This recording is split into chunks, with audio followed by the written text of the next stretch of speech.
Prague mayor in protection after alleged assassin poison plot. The mayor of Prague confirmed he is under police protection a day after a Czech investigative magazine reported a Russian assassin had entered the country allegedly planning to kill him with poison.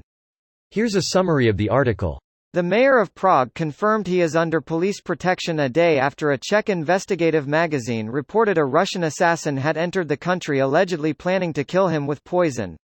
In an interview with a Russian independent radio station called Echo of Moscow, on April 27, Prague's mayor Zdeněk Ryb confirmed he had been under police protection for more than a fortnight, The Guardian reported.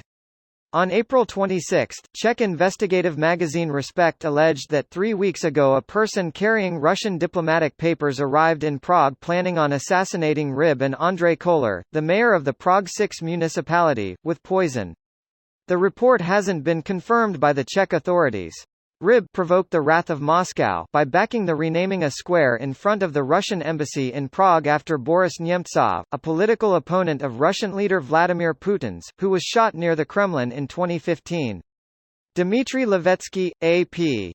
These two acts were the latest moves by Czech officials that look to be designed to strengthen the country's pro-Western foreign policy against the efforts by populists to pull the country closer to countries like Russia and China, Al Jazeera reported in February. Of the decisions made by the Czech officials, Ryb told Al Jazeera in February, "This is in line with the Czech tradition of respect for human rights." This post received a score of 35,000, with an upvote ratio of 95%. Here are the top comments in response to this article.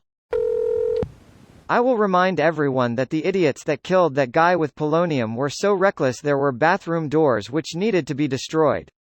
Part of their mo is letting everyone know it was them. Just because they're sloppy doesn't mean this shouldn't be taken seriously. They've historically been both sloppy and able to fuck up the playground for the other kids. Billy should probably just be grounded again. Maybe part of the standard response should be seizing the assets of their oligarchs any time Russia is suspected of anything. That's basically what the Magnitsky Acts are. What a surprise, in this time of global turmoil, no one's pushing to enforce the Magnitsky Act anymore. Because a Russian asset got elected president and a group of Republicans are also owned by them. Yeah, if they enforce it, who will pay them?